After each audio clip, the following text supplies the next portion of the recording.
Ok, di Bl6 ceacht beagla déanamh a goibhniu ní le ceist amháin na freigart agus an sin ben muid cruican le lééis a steine science.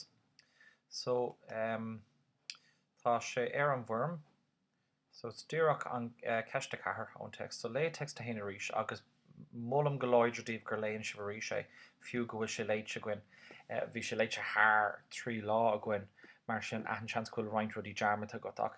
Lé tríd rí sé agus fiú fé céhhéid a chamad tú isteach de ceann, céhhéid just na focail nua tárólas go ghlacha í nótaí téigí siar na rudí fiú féchar na fí seán a bhí dénta gom river seo. Anascoil si bhná an text seo a láh seáil mar bhí sé actually rééisúnta ach bhí cúpla rud dúchláánach ann ach ó hebh an scéalde bhí sé éasca go leor. So má feicmuidir ceiste cethir tá sé sios an seo. Is lé text a héine ríis tugann an túdar ledna ar fud an scéal go bhfuil druch rud éigen ar títarlú. Tuair trí sampla den chuí a nnéantar sin agus tagart go don ábhar agus nó dúsáid an teanga. Ok, so caithfidh tú dul tríd an píosa omláin agus sin tá mé caiint fi an píosa omláin like rud amháin an sin is der letzte termín. So sinné is an cuine deireanach leis an grúigeador. I mean, nach bhfuil sin ag chur síos faoi druchrud ag tarlú. Tá sin ag rá linn go muid ag fálam faoi an cuine deireanach.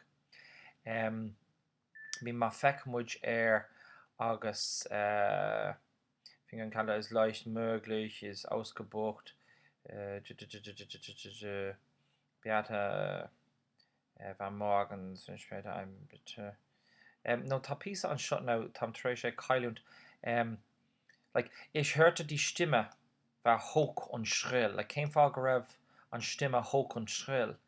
Der Anruf war so dringend. No, féchar seo. Es ginge Leben und Tod. I mean, tá muid a caiint faoi crinú leis an grúigere, but bhí an cuma ar a aig go raibh sé seo idir saoil is bás. So tá sin ag tuairt leadún go bhfuil druchrud ag teacht. An sin má feicmuid ar rudí beata bhaaf mé ein kurzen Blick zu, ich kenne das. So an sin tá sin ag chur teannas isteach ag rá go raibh rud ag an difriúil éigentach ag tarlú. Like, tá roinnt rud an sin ó tús go deire in á rire. Like, fiúnar tá sé caint ag an deire faoi mir war auf den ersten Blick klar, dass die Frau nicht wegen ihrer Haar in den Salon gekommen war. So wiese ge an céad ó a bhí sé feiceige nach raibh si an seo ar son nó margheall ar an grúig. Like, nach sin an teannas, nach sin an druchrud ag teacht, mar an druchrud a bhí ag teacht ná an dá lína deireanach. Sie wurde heute Morgen in ihrem Redaktionsbüro tot angefunden. Es handelt sich Mord. So, ní féidir leat in áir ísin a úsáid. Ach, ná den dermid leis seo caithfidh tú rudí á bhíú.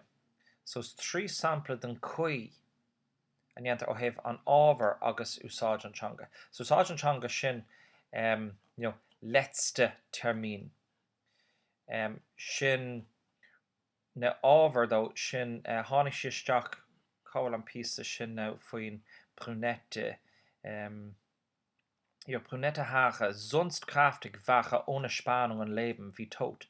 So sin, ó thaobh an ábhar sin de bhí sin ag rá go bhfuil rud éigean mí ceart, ó thaobh an teanga de sin nach compráid é sin, so tá compráid an úsáid idir an grúig mar a bhí kräftig agus inis tot. So, bio, marv. Tá roinnt rudí an sin gur féidir leat a chur seach an sin. So, bíí cliste leis ach just ná scríomh díoch an Germánis agus bíoh den tuairim den go bhfuil is a gin caithú má tá an Germánis scríomh agat caithú míú dún as Gaeilge céin fá go bhfuil an Germánis sin ag freagart nó ag cólíne an ceis sin. So, mar dúirt mé mullamdíobh go láidir gur léonn sibh a rís tríd an píosa le highlighter nó marcar so eicithe me leisceil le marcar so eice agus an sin cuirí sin isteach ar an text.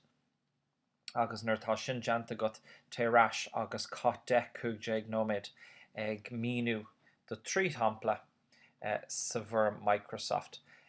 Má bugam é seo ará feici sibh le tá gacrod le amach mars ganán sin.